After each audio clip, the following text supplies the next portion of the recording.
Welcome to Nintendo Dads episode 515, recorded February 13th, 2025.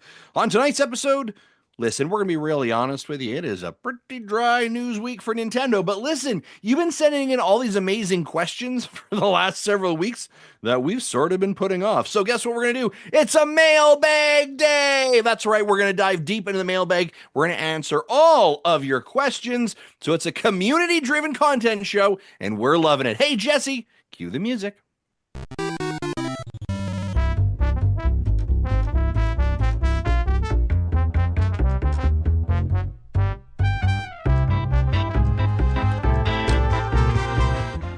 What's up, everybody? It's Marty here, and you're listening to episode 515 of Nintendo Dads.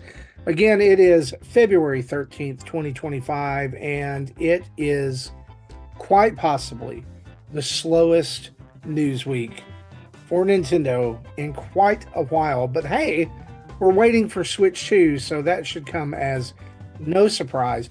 Joining me on the show tonight, which is also no surprise, are your favorite dads in the universe, minus one. Tim Off could not be with us tonight, and Tim, we hope that you're doing great, and he'll be back soon. But joining me on the show tonight, Mr. Justin Masson and Jesse Waldack. And yes, we are going to dive in to that absolutely massively packed mailbag that we have in just a minute. But Justin, before we do that, how are you doing, man? So I'm gonna be, I'm doing well, doing all right. I'm gonna be honest with you right now. You want to know what I'm doing? And I've been doing it for the last hour and a half. And for those on the live stream, look at this. Isn't that pretty? Right before Valentine's Day. Look at that. That is a Lego rose. That's nice. I got my wife a Lego bouquet roses set from Casco that I'm giving to her tomorrow. And so for the last week, I have been building these damn things. And I'm running out of time. This? She doesn't know. It's going to be a gift tomorrow. Oh, and she doesn't listen to this show. No. So it'll be a nice little gift tomorrow, but I am actively building Lego as we're having a conversation. And let me tell you, I love Lego. You know what I'm saying? Yeah. This is a gift for both her and I. She'll display it nicely. She'll love that.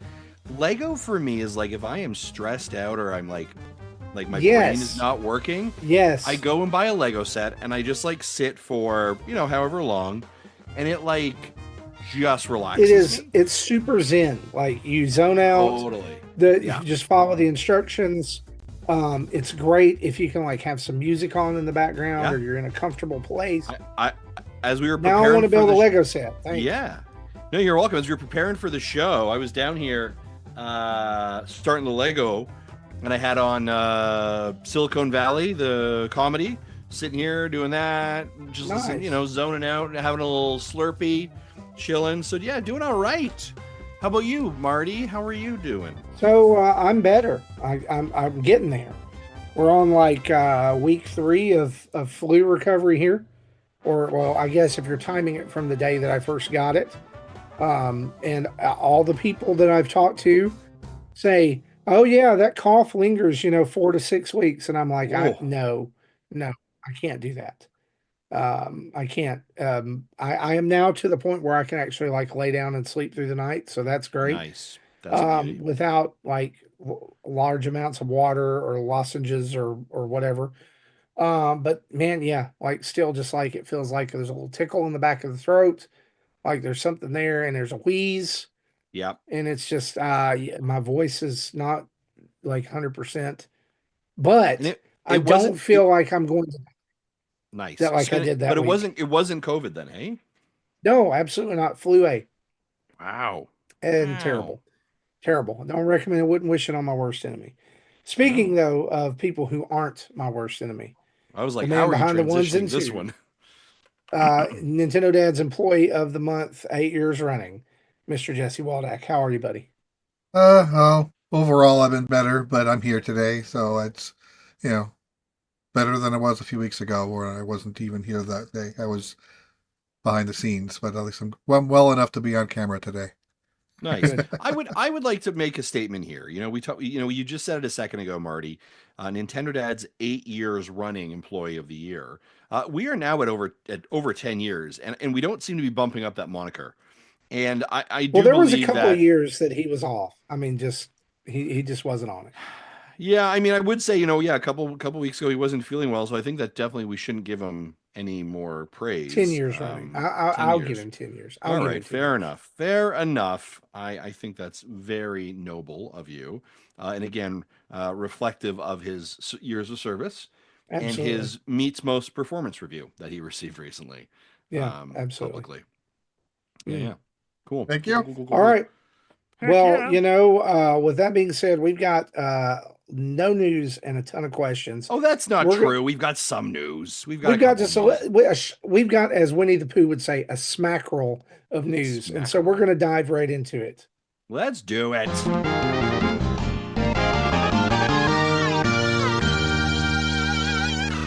And of course, our news is brought to us each and every week by you guys over at patreon.com/Nintendo Dads. Or for as little as $1 a month, you can join up with the most fabulous, fantastic, wonderful community on the internet. And you keep this dumpster fire rolling downhill. You allow us to do all kinds of things, whether you're a backer at the 1, 5, 10, or $30 level. We appreciate you so much. And we want to say a huge thanks to our brand new patrons of the show, our newest friends of the show, Matt G and Mark Ham. Thank you guys for joining up. We really appreciate you. If you're an Amazon Prime subscriber, you also have a Twitch Prime subscription that you can throw our way every month, and that gets you into the Discord as well, where all kinds of stuff is going on. There's tons of discussion going on over there, literally almost 24/7. And we're thankful so much for our community. So again, patreon.com/Nintendo Dads. You can go over there and join up. And really, one of the best perks, you get an ad-free version of the show that is right in your feed. All you have to do is sign up and become a patron. So if you get tired of hearing those ads, that's where you want to go. Go be a friend of the show over at patreon.com/Nintendo Dads. So let's dive into the news. Our biggest headline this week is actually Sony's State of Play. Did you guys get to watch or catch up with the State of Play from yesterday? I did, yes. Okay. So, Jesse, how about you? Not at all. Okay. That's fair. Awesome. Fair enough. Well, let's talk a little bit about it because several of the games that were announced during Sony's State of Play yesterday were also confirmed to be coming to Nintendo Switch this year. And some of them, honestly, I'm pretty excited about. Let's talk about some of these games. Let's start first with one that I think is going to be an absolute banger. And Justin, as a fan of Prince of Persia, I think this is one you Mhm. should keep your eyeballs locked on, and that is Yep. Shinobi Art of Vengeance by Sega. This is the first of their releases where they're trying to reinvigorate or reintroduce old IP. And man, it looks Looks so absolutely good. fantastic. Yeah, I saw this and I was like, this looks this. As soon as I saw the trailer, I was like, this is definitely coming to Switch. Like it's got that, it's got the level, it's got the capacity for it, right? Yes. Um, yeah, this looks fantastic. I'm excited for it. Truth be told, I may have put this in my fantasy critic bid war. The bids were open this week, so I am definitely bidding on this one. Someone else is Gotcha. bidding on it. We'll see who ends up winning it. But this looked absolutely great. I am excited for it for sure. Yeah, absolutely. Jesse, again, you said you didn't see it. Do you have any interest in Shinobi as a title at all? I remember playing the original Shinobi a little bit. I don't think I was ever really good at it. Uh, Depending on what the type of gameplay it is, I might have a look at it. Like if it's Yeah, a roguelike or it could be Metroidvania. Maybe not, but yeah, I'll have to look. I'll have to look to see what this game looks like. yeah, it's interesting that I'm it not going. doesn't I mean, let's put really. it this way: I'm not going to completely shut it out just because it's Shinobi. You know, Sure. I'll have a peek at it. And make my decision at that time. You're From a good from man, everything Joe. Yeah. I've been able to see, I don't. It's not really been revealed whether or not it's going to be a full on Metroidvania or just a point A to point B platformer. It looks very Uh, point A to point B. It Looks does, very pointed. Okay. but just the way that I mean, I don't know. It may be the game that I was most excited about Yeah. from this state of play, just to be honest. Moving on, another game that we know is coming to Nintendo Switch that was revealed is the brand new Sonic racing title, which is called Crossworlds. This game looks like they're going to have some kind of like surfing and running and flying. It looked absolutely gorgeous. Of course, they're showing the PlayStation 5 version. We know that probably the version that's on the current Switch will not look like that. But one thing I want, well, I mean, Shinobi's got an August release date. Um, Justin, do you expect that to be only on Switch 1, or do you think we're going to get a Switch 2 version of that as well? I think that will. Sorry, I apologize. I think that will be a Switch One, but obviously playable on Switch Two as it's backwards compatible. Yeah. Yeah, I don't I think mean, do that you would. think there's going to be like an enhanced version of things I that don't. have some I don't upgrades? think. I don't think so. I think it'll run smoother. I think that they're probably building the game to be playable on all platforms. Yeah, But just be on the Switch Two, it'll just perform closer to like an Xbox or um, PlayStation or a PlayStation essentially. absolutely. And so the reason I asked that is the same thing about Sonic, because there's definitely going to be a difference between a Switch version of that and the new Yeah. Cross Worlds for PS5. When is Crossroads coming out? I apologize. I want to say that they just said 2005, but let me Okay. check. Um, yes, there is not. It's to be announced. Okay. Got it. Okay. So I So I'm mean wondering if that's they're gonna. I mean, they did say Switch. I yeah. mean, that's been leaked that it is coming to Switch. So it makes me wonder if it's the Nintendo Switch family of systems. Yeah, and I would suspect the Nintendo Switch family of systems is the right way to go about Sure, that probably. sure. Yeah, Yeah. I Um, think in general, unless they specifically say Switch 2, I would assume Switch 1 without any enhancements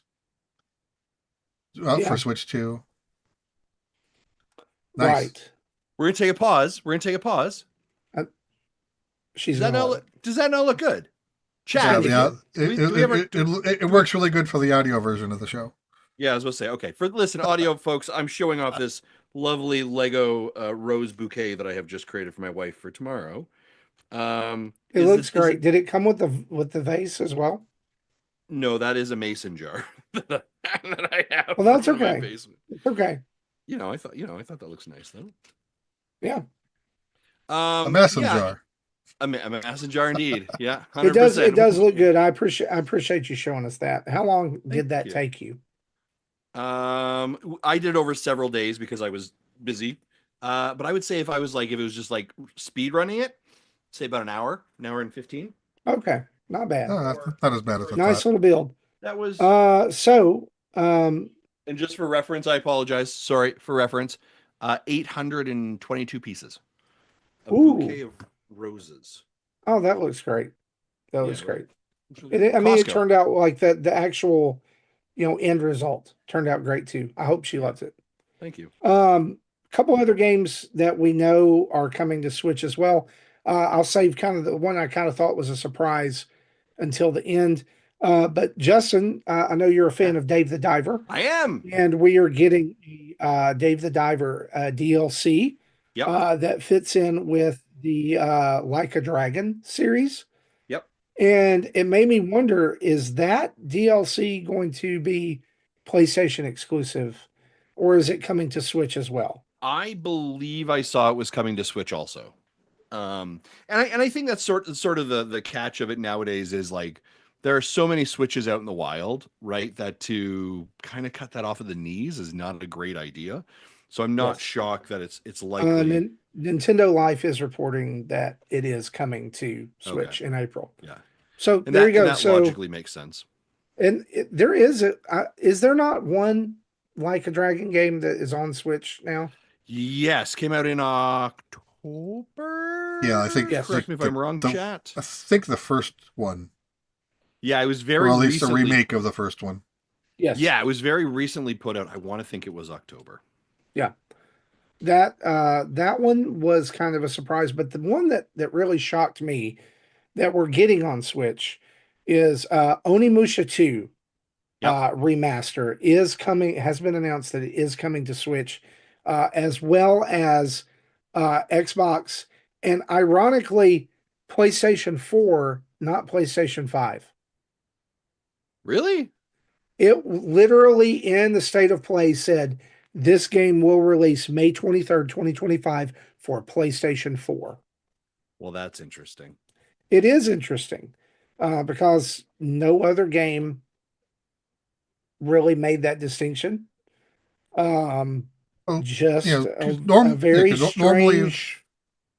normally if a game comes out on PlayStation 4 and PlayStation 5, then it's an enhanced build for 5 that Yes. can't run on 4. Because similar to what we were talking about, will they do this on Switch 2 versus Switch? We don't know yet.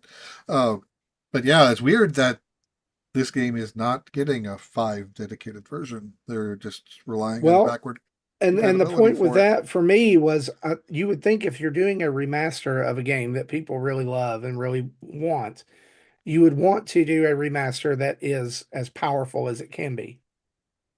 Yep. Yeah, Unless this has just been sitting for a while and they've been waiting for a time to release it.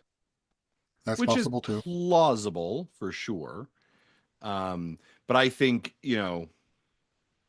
sitting and waiting on games is not necessarily a great financial decision. No, So, But but a maybe decision that we know Onimusha, Nintendo has done many times. yeah, maybe Onimusha Way of the Sword was not ready yeah, it could be. at when it needed to be, and it needed to go Yep. back to the drawing board.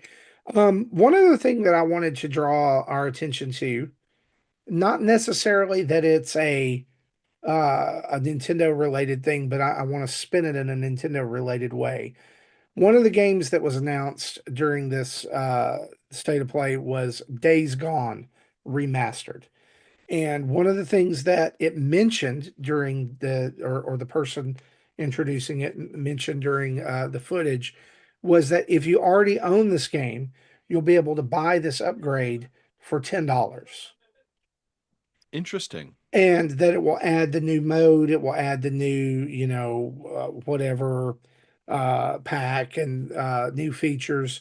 Um, is this something that you would like, that you would be supportive of seeing Nintendo do?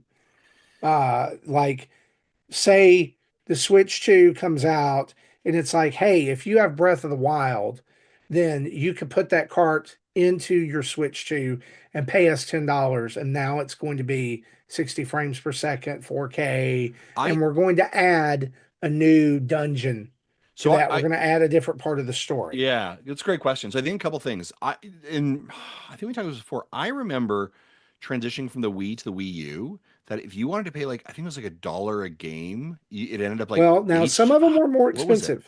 Can't remember. It was like a Yeah, high res something or what was it? NES well, games would those were the move from virtual the console games. Yeah, Virtual Console NES games, you could transfer them to the Wii U Virtual Console for $1. Right, right. Like I Super think Nintendo was like $1.50, and then 64 I think was $2. yeah. But they had a tiered system, but they didn't enhance it in any way. In fact, it was probably a worse version.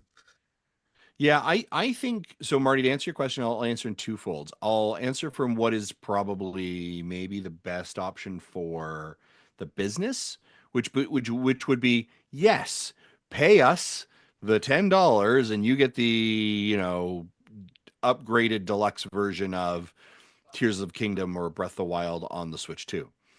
I think that's a very business decision that could probably generate them. But I think the other way that they could actually more effectively do it, and I think has more longer term value from a business perspective, would be as a member or as a valued consumer of our Nintendo Switch Online. If you are an active member, you get this, up res, you get this bonus, you get blah blah blah. Because it does. And by the way, we're rolling it out to all of our previous games in the following lineup, right? And you showed 15 games coming across or blah blah blah.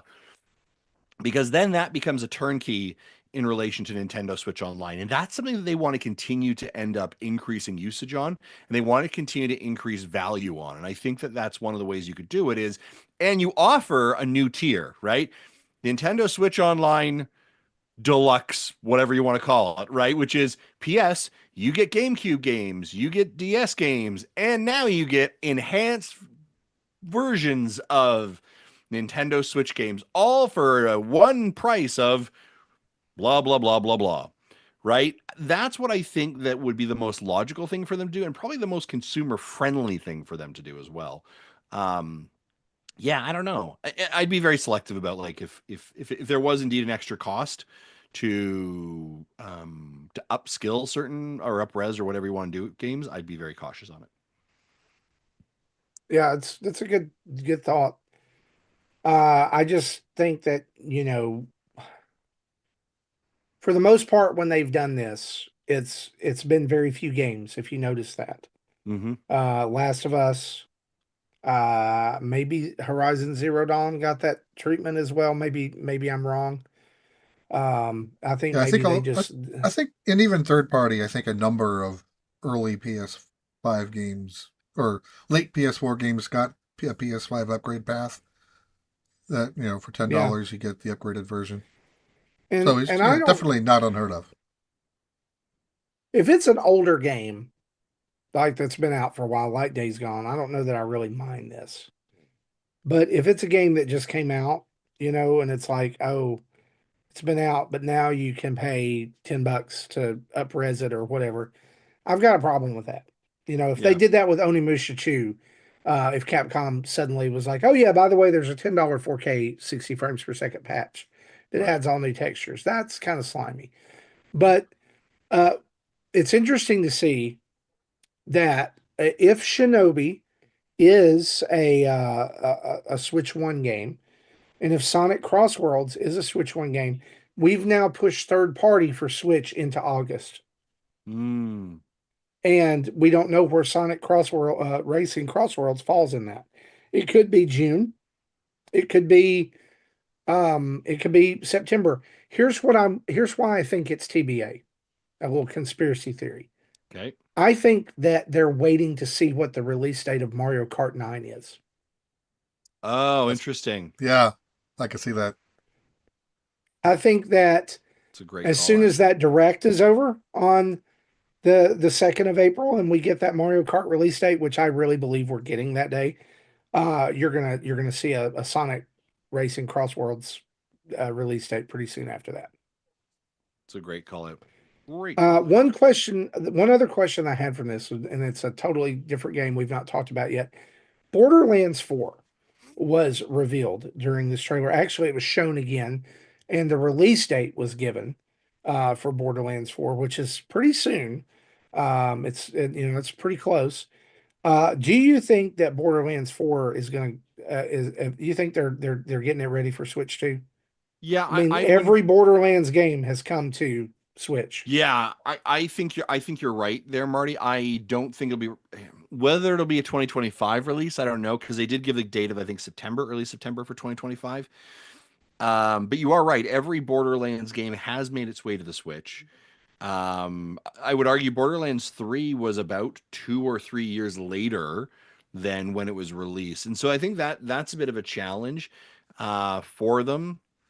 It's also a franchise that like typically you'll see like you can get like the Borderlands collection for like $40 on sale and it's all of the Hmm. games, all the Telltale stuff. I think I mean, knowing that franchise, they want it everywhere and anywhere, right? So I suspect it will come, but likely, I apologize, likely later than everyone else would be my guess at least. I don't think it'll be day and date. Now, I would Yeah. actually say in regards to like if we're playing a little bit of the guessing game about games that will potentially be on the Switch in the near future that were highlighted by this event. One of the ones that was rumored earlier last several weeks has been Metal Gear Solid 4 Snake Eater has definitely been making its rounds in relation to potentially being on the Switch as games that we've sort of heard like third parties are actively working on. Nothing has been confirmed for sure, but I wouldn't be shocked if we happen to see that at, one of the events in the coming months from a third party perspective. The other game that I would definitely suspect that we are going to see on the Switch 2 would be Split Fiction from Hazelight Studios. Yeah. Yep. And and I think that's a no-brainer. If I'm quite honest, It's a great that I fit. mean, great fit. I think this is again from the folks who did It Takes Two. That to me is an absolute no-brainer. What else here? It's interesting. Monster Hunter Wilds could be a really big question mark. I wouldn't be Hmm. shocked if Capcom was really trying to get that on the Switch too. That's a high install base. They know they did very well with Monster Hunters a couple of years ago, right when it came out on the Switch OG. They had really great sales. I wouldn't be shocked if they're trying to squeeze that on, but I think it would come later. Maybe I'm wrong. Maybe they could end up showing up in the direct in April. But I think Monster Hunters Wilds comes out in a couple months or a couple weeks, right? So I am gonna make this prediction here before we move on. I think we'll see Splitgate 2 I was just on about to say Switch that. as Yep. well. Yep. I think that one's too obvious of a get Yep. to ignore. There's a ton of smoke around that Yep. and heat, and so I think that we'll see that at some point as well. But I without also, knowing the specs even yeah, of Switch 2, some of these other games like um, Lost Soul Aside, yeah, Hell Is Us, some of those I don't know if they no, could even run, right? yeah. Excuse me, we are on the yawning and coughing fits today. Darwin's Yeah. Paradox from Konami could definitely, I think, probably be one. It had a very much Oh, of an sure. inside look, so I would suspect that as well. The other one I would call out as a potential there, and I do agree with you on Splitgate too, Marty. I was actually thinking Splitgate was going to come to the Switch a couple of years ago because it Sure. definitely felt like that arena-based shooter. The other one I would maybe throw in there, only because the production team is Lost Records, Bloom and Rage from Yes. Don't Nod, right? And I think that they've had a lot of success with I was going to say Stranger Things. That's not it. Um, oh my gosh, what is the series from Life is them? strange. Thank you. I was like, Strange is in there somewhere. Life is Strange. So I would definitely anticipate that trying to squeeze its way onto the Switch too as well.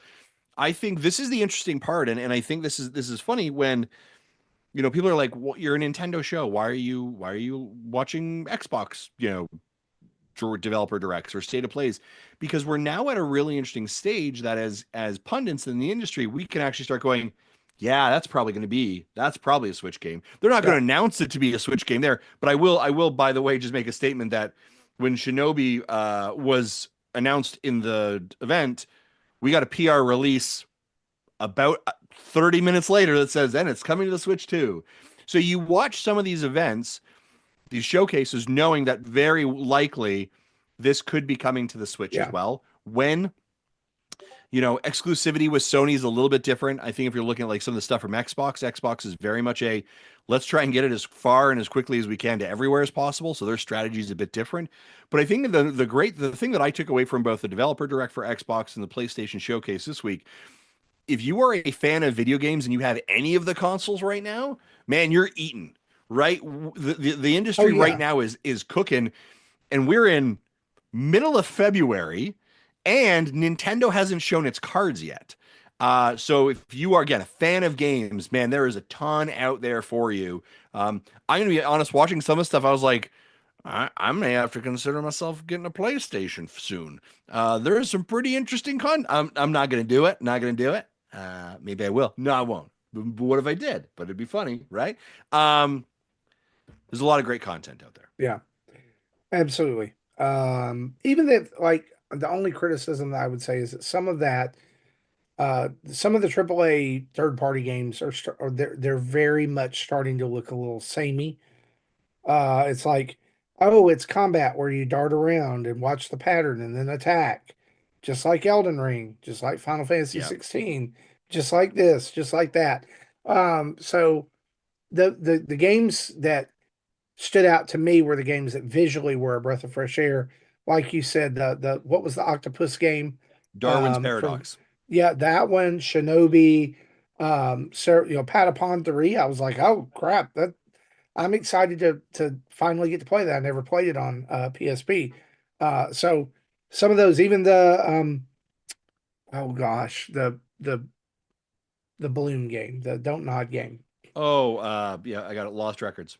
Yeah, Lost Records. I mean, it has a unique look, and so Yeah. games that have a unique look or play style are the ones I'm gravitating toward when everything does seem kind of mishmashy. Even Yeah. the Saros game, Yep. the House Mark, it's like this is just Returnal.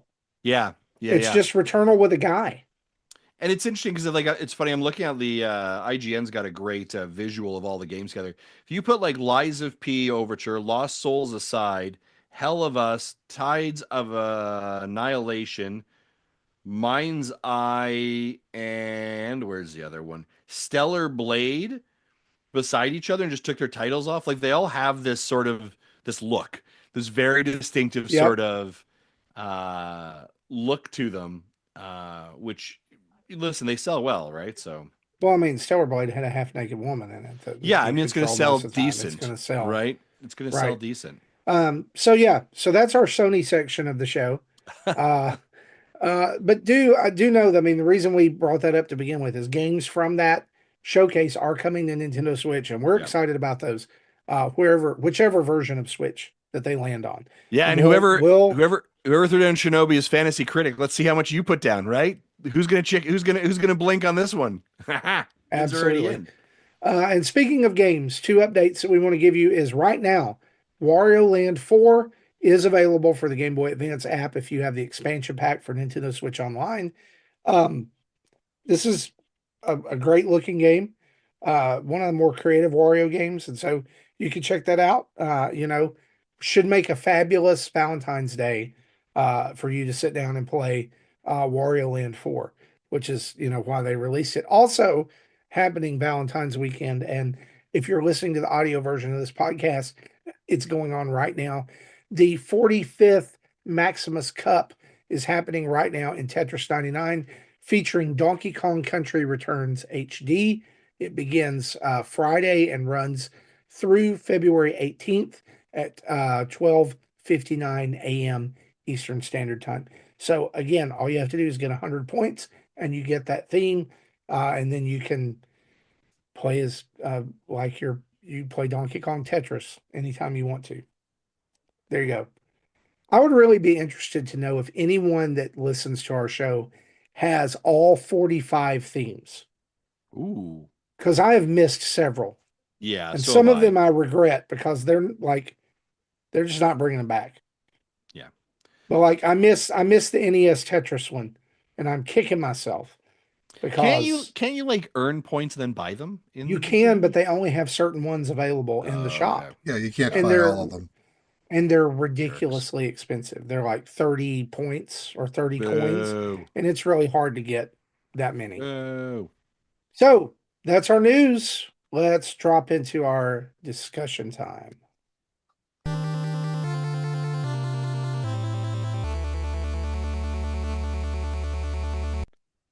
So I asked this potentially dangerous question this week, which could have gone off the rails, but it did not. So thank you, community, for not doing that. But it's we're on the eve here for most of the world. I guess all the world. I guess it's all February 14th. We're on the eve of Valentine's Day. So I asked the question, in this month of love, what would Nintendo characters give the object of their affection for Valentine's Day? And we got a few answers.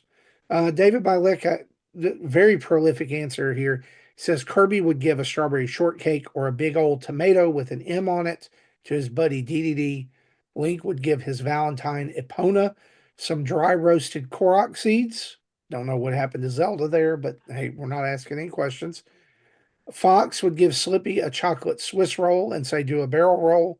And finally, Luigi would give his buddy Egad a massage chair for his old weary bones.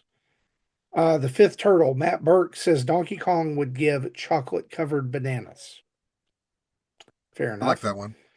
Beer Beer Cerveza says Link would give Zelda a gift card from Lowe's to replace all of the destroyed clay pots and shrubs. That's pretty good. I mean, that's very That's solid. gentlemanly of him. Yeah. And then finally, Hambone Johnny said Yoshi would give you a dozen eggs because hot dang, they are expensive right now. That's pretty funny. I like that. I mean, inflation's not funny, but that's funny. Unless Yeah, you said that one already. you have friends who give you eggs because their I chickens are feel just like laying you too might have much. friends who are buying you or getting you eggs, Marty, because that was an incredibly specific response. Is that true? I think I'm here, confused. as we're thinking of Valentine's Day, I think Wario would give a bouquet of garlic to somebody. What do you think of that one? A bouquet of garlic. Mm, yeah, that's. I mean, it's thoughtful but stinky. Yeah, which I think is sort of like his MO, right? Sure, Yeah. Yeah, I think that's thoughtful appropriate. but stinky. Yeah. Uh, Um, what I else? I thought that the baby Metroid Ooh. would give Samus some life. So Okay. maybe she's Okay. feeling a little low. Maybe she's Okay. depleted, Yeah. All right. All right? right. Like it's been in a battle. Okay. Yeah. Yeah. So the baby Metroid was a very giving character. Okay. All right. I like that. Jesse, what do you got? I got nothing. My brain is fried with Okay. everything going on. All So right. I haven't No, you're I great. wasn't able to think of anything. Okay. Well, that's good. That's all right though. Yeah. Great answers from the community. Love that stuff. Absolutely. And with that, we're going to move on to all of these questions from our community, and then we'll circle back around to what we've been playing to round out the show. Let's do it. Um, again, we've got a ton of comments and questions that we've been putting off. And again, we don't want you guys to think that we're forgetting those or anything. It's just, last week's discussion with Philip was great about his Kickstarter, which is closing today, by the way. And it just went a little bit long. And, sometimes it is just, and then sometimes you guys send us multiple questions. So, yeah. Yeah. These questions I think have been accumulating over three They've or been four brewing. weeks. They've been So brewing. So so let's start from the beginning. even though most people only give us one question a week, I think like Platypus has three questions here because it's Yeah, been because backlogged. we have a backlog of questions. So let's start with questions from email. Dwayne's Games emailed us and said this. It's more of a comment. He from our discussion about Switch 2, the reveal a few weeks ago, and the coloring of the rail, or whatever that's called now on the Joy-Con. He says, I am with Tim.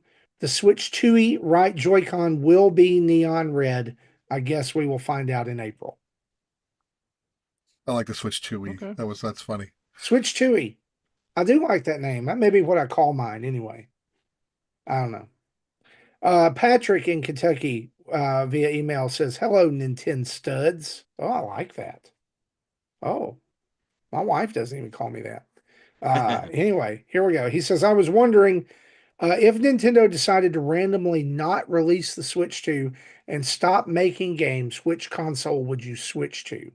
Or perhaps would you switch to a portable PC like the Steam Deck? Or Ooh. just stop buying new games? Thank you for the years of entertainment. When I started listening 8 years ago, I was not a Nintendo dad, but now I am a Nintendo stepdad to three kids. Keep up the good work. Well, Awesome. congratulations on Congratulations. that. That's great. Um, Man, what a great question after the discussion we just had about Sony's Hmm. state of play. I think I would have to say that I would go PlayStation. Um, I have history with PlayStation all the way from the PS1, purchasing that to play Final Fantasy VII almost exclusively, and then finding a whole world of games I didn't have, and then standing in line for the PS2 on launch night when I didn't even know it was coming out. I've had them all, but I mean, like, there's things that I love about the PlayStation presentation that I wish Nintendo would do. Mm. But also there's things that I don't like. But the PS5 has definitely been my like go-to secondary console this generation. So what about you guys? What would you do? Nintendo's gone. Where do you go? Well, I really have not played my PlayStation or my Xbox much in the last year, so I probably would lean more toward PC gaming. I wouldn't go any handheld device, you know. Yeah, yeah. I don't like the only time I play my Switch handheld is like if I'm in bed, but everything else is docked, so definitely wouldn't even bother with the Switch Steam Deck. But I would lean back to PC gaming. Mm. Mm, yeah. Oh, this is such a really good question. It's funny because yeah, coming off of the PlayStation showcase, like man, there's a lot of games like that would be fire. I would love to And play full that. disclosure, you have an Xbox. I do, yeah, I do have an Xbox. I have an Xbox Series S. I have Luna, and I have my Switch, and I have a PC that really can't run Steam games. It can barely run a podcast, if we're being completely honest right now. Um, I actually think, and if I was judging, and again, I'm gonna make this decision sort of on a couple things, value, and I think the developer direct versus the showcase recently. I think more of the developer direct content that was shown at Xbox had me interested. And there are some other games that like from their back catalog of their IP that I find very fascinating, like Gears of War, Halo, some of those IP that I think would be really really cool. So I'm actually gonna go and again, I mean, sure, look at Game Pass, right? Like if I didn't have so many games, I'd probably be subscribed to Game Pass, right? In relation to it. But like I'm watching what South of Midnight that's coming up that looks really good. Avowed just came out, right? There's a ton of really great content that I think is hitting the Xbox. So I'd actually go Xbox. Wow. I would love to know what Tim would say. Something tells me he would lean toward Xbox. You think? Yeah, I think so. I th- I get that Game Pass is a great value for gamers, but as I've said before, I think it's doing terrible things to the gaming industry. Um, I would 100% also agree with that statement, Marty. and Um, I think it's devaluing games and developers, especially indie developers, because now people are. It's like everything's going to an extreme. You know, like it can't just be a 20-hour RPG. It has to be a 100-hour RPG. yeah, You know, it can't just be a platformer. It has to be like a platformer in multiple parts. yep, It can't just be that. And so it has to like push out to the most extreme form of that genre. yep, Um, and I think that contributes some to it. I think that it contributes to the whole like, well, this game's not worth that because I can just play it on Game Pass. yeah, yeah. I do. So Yeah, I while I like that idea of having this unlimited, virtually unlimited library of games for one fee per year, I also think that it kind of slaps gaming in the face in yeah. some ways. No, it's Just my great, two great. cents. Yeah, no, it's great. Love it. So I want to stick. I mean, and I say that as like I'm a PlayStation Plus member. I get 3 or 4 games free a month. Yeah, Um, the bad thing is usually the like when it's a game that I want, it's a game we already have. right. Yeah. Like they announced Jedi Survivor, and it's one of those. I was like, oh yeah. And then my son was like, hey, we have that. Mm, I haven't even played it, so yeah. there you go. I bought it for him. Nice. So and hope that I would get to play it because I loved Fallen Order. It was so good. All right, great questions. Let's go switch over to Discord for some questions we've got piled up over there. Darth Platypus asked 3 questions. So here's question number one. Actually, it's more of a comment. He says the next time Jesse is on the show, he Justin. needs to swear, or Justin. Next time Justin is on the show, he needs to swear. We need to find out if Jesse will stick with the snap or change to the clap. Son of a And bitch. I do plan on switching to the Switch 2 clap sound once I can Switching. once I I see what can. you did there. I didn't even do that on purpose. But you know, what once I get a clean audio, and I probably won't get that until I can record it myself. So I just Yeah. swore, and you've got to use the old switch sound. Oh no, I accept that word. Okay, that's for fair. 2 more months at 2 more least. months. Okay, all right. Here is his second comment slash question. With the Switch 2 now officially announced and coming out this year, is there anything you want to do on the OG Switch before the new one comes out? For me, not really. I'm ready for the new one. Let's go. Yeah, I mean, I'm gonna still actively play games for the next several months on it, just like I would normally. Yeah, there's nothing particular. I mean, I think in a lot of ways I'd like to maybe close off some of the games that I have sort of sitting in my back catalog, so that Yeah. when I move over to it, I try and make it fresh. If there's a little bit of a completion. I mean, listen, I have way too many games to be able to say I'm going to complete them all, but I think we all have those running lists of like, hey, I'd like to knock that one off maybe beforehand and that one beforehand. So maybe close off a couple of those, and then feel sort of fresh as we go into the new console cycle for sure. I think even there, I'm going to be a little bit selective of like, what am I going to move over onto the new platform? Like, what games am I going to almost using? I think in some ways I may. This will sound really weird. I may use the OG Switch as sort of like the deep freeze, Ah, right? And I'm going to pull things from the deep freeze over into the kitchen to cook and use them when I want to, and almost use it as like a secondary backup, I like right? that. So, because I have found that like and again, we are very fortunate, and I have to recognize that like I have an OG Switch, and I have my OLED, and I have my light. My OLED is kind of like my primary one. And so sometimes when we get codes that come in, I will be like, oh, that's really one I really, really want to play. And that'll come on my OLED. And if it's one that like I probably won't end up playing it more than our first look and giving it a little bit of a go, I'm going to put it on my OG Switch. So I sort of like create a workflow in relation to the games that are Yeah. coming in, and so that may change some of that Well, I process. think that the backwards compatibility already being announced, Yeah. uh, kind of,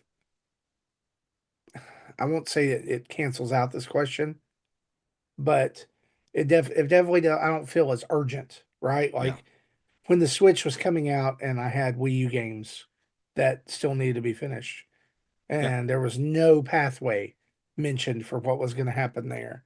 Uh, so I don't Yeah. know. I mean, there are games I want to finish there, and there are games I'm going to leave behind.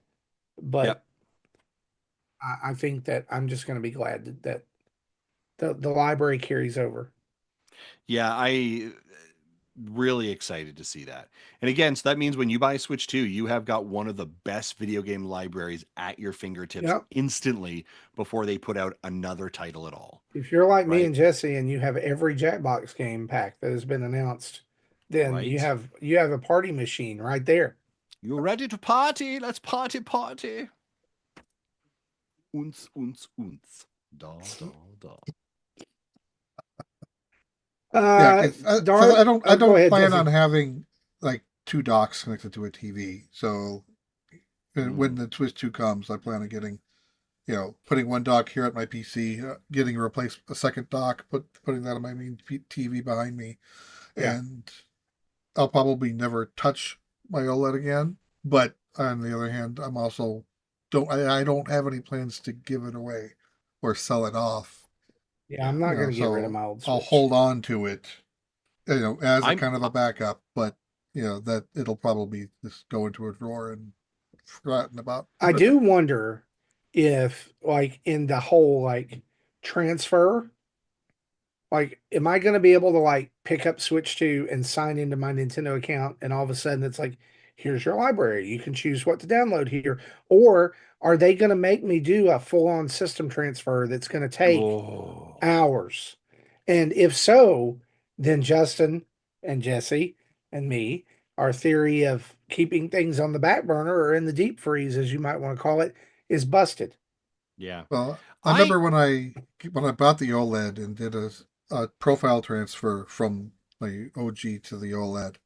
It did take a while, but all that really did was copy over the save data Yeah. on my account, and it had 250 games on it. So and I it was was a lot of stuff to transfer. It didn't transfer the games themselves because new system, new encryption key, had to Yeah. re-download it.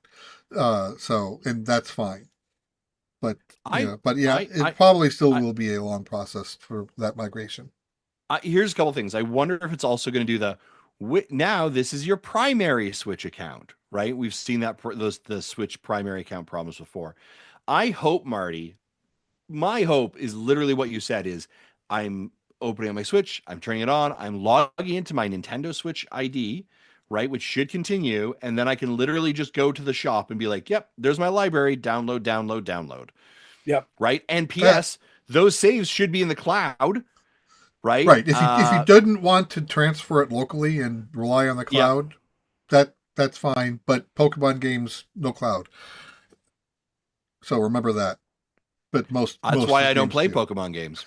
That's not the That's only one reason, I'm it's sure. one of That's many not the only reasons I reason you don't don't play like Pokemon. Pokemon games. Right.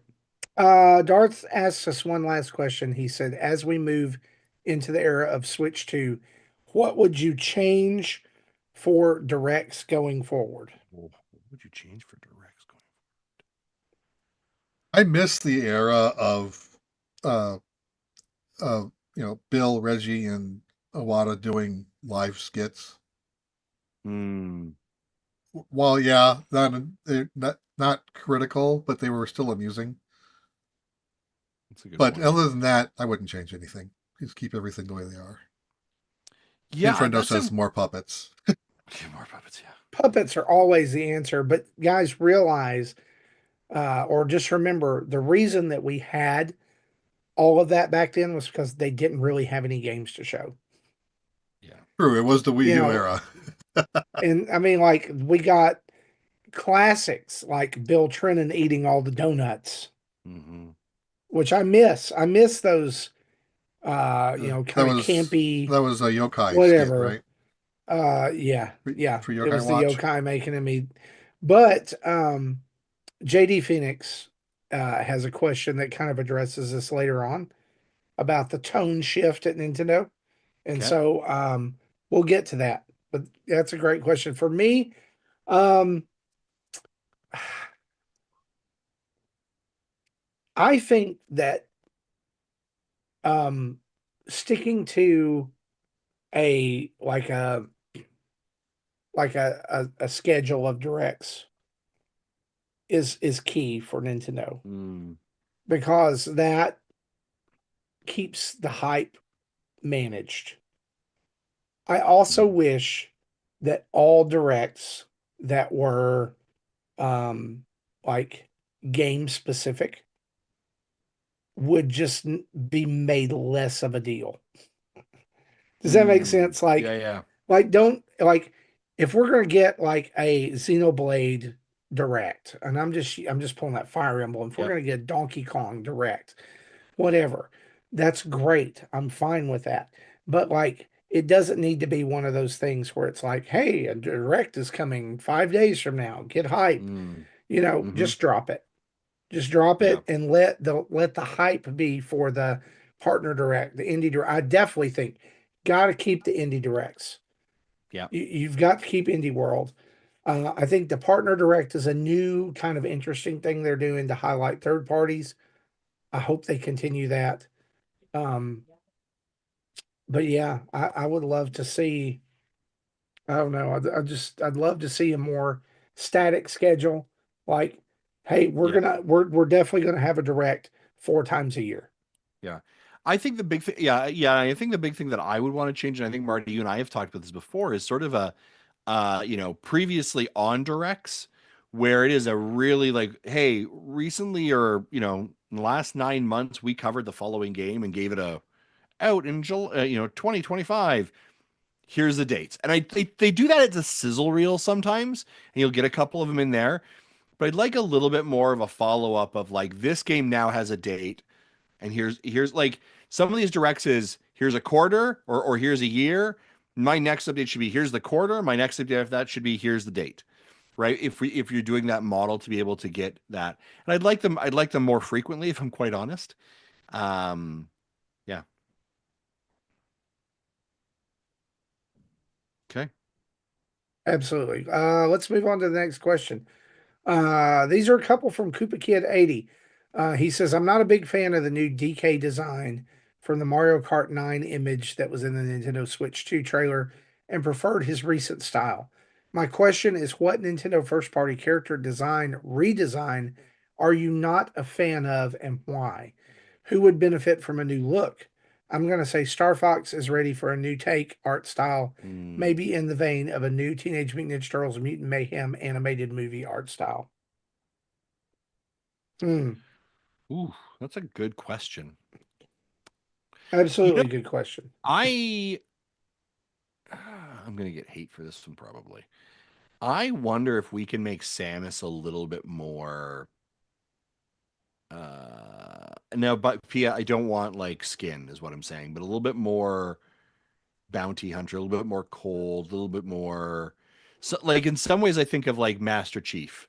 Do you know what I mean? Like Yeah. um if we wonder if we can move a little bit more darker in some of that. So your re-envisioning is not so much just for the character, but for the atmosphere of the game. Yeah, yeah, yeah. Like I want like a alien fear, 17, raid 17, Dead Space. Dead You want Space. Dead Yeah, Space. I sort of do. I sort of do. Yeah, I like that. I mean, you kind of get that in parts of Metroid Prime. You kind of get that in parts of Super Metroid, even in Metroid Dread. Yeah, But like lean heavily into that horror slash fear element. I yeah. like that. And I would always say, just for clarity here, I would always say a zombie infested Animal Crossing. Yep. I think Neither I've living said I gyroids. think I I've think said I have that. said this one several times. Um, where Tom Nook and Isabel are having to survive, and it is a Walking Dead esque. Like, let's go break some stuff. Yeah. He is friends with the Doom guy. Yeah, 100%. Hmm. Also, I the new Donkey Kong look. I wonder if that's a skin. I don't think it's a skin. I think that they're leaning more towards the capitalizing on the Mario movie. You think so? I do. I I still mean I think think it looks more like 81 Kong versus movie it may Kong. be Donkey Kong Jr. Hmm, again. could be. All grown I up. mean, yeah, yeah. I mean, I don't know. Yeah, like I'm not hating it, but I'm not loving it. I'm very indifferent if I'm being completely honest to it right now. Sure, sure, sure. Um, so here's one that and this is just kind of I don't know, it's arbitrary type Hmm. thing, but I have never really been a fan of the way that Wario is designed in the Oh, WarioWare games. yeah. Like the goggles, pink jeans, and ripped denim jacket. Wario, why did they do that? His Like biker outfit. yeah, the biker outfit. Like I've never really liked that. I want a traditional Wario, like purple and yellow, uh, kind of thing. I don't know. I just didn't. I don't ever really like that. But if they were going to do any kind of redesign on a game, here is what I want. I want a paper Zelda game. Yeah, Ooh, that would be yeah, good. I that's They a could want a do that's a some neat paper cool things Zelda idea. with that. game. Either that or the other one that I came up with is a felt slash like epic yarn crafted world Animal Crossing, where all Very the cool. characters look like felt like toys and Yeah, stuff, I love that idea. like a play set, Yeah. almost like something a little kid would play with. And I know that would get that would get absolutely destroyed in our Mm. climate today. Oh, Yeah. Nintendo's kitty. They're just no. Nintendo has likes to have like an actual aesthetic other than steel and dirt. They like to have Yeah. fun. Yeah. Well, I mean, and I think that all goes back to Nintendo still sees itself as a toy maker, Yes. right? Like that is completely their approach, and so toys should bring joy and fun, right? And so Yeah, like what I'm talking about is like, there's these toys that are like little miniature animals, but they're like they have like clothes like they're businessmen, or it's like like a little apron and a broom, and they're flocked like, they're fuzzy. Hmm. That's what I'm talking about with Animal Crossing. I think that would be so awesome.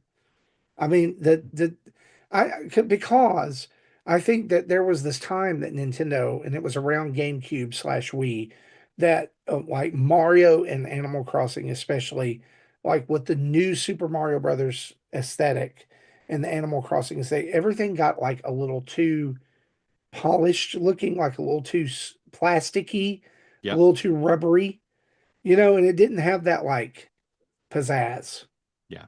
that like Nintendo usually sprinkles on stuff.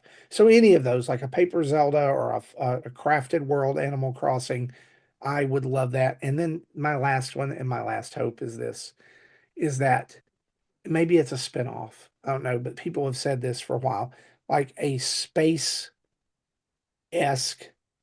take on the Legend of Zelda, like outer Yeah, but space, lightsabers, but there's Link.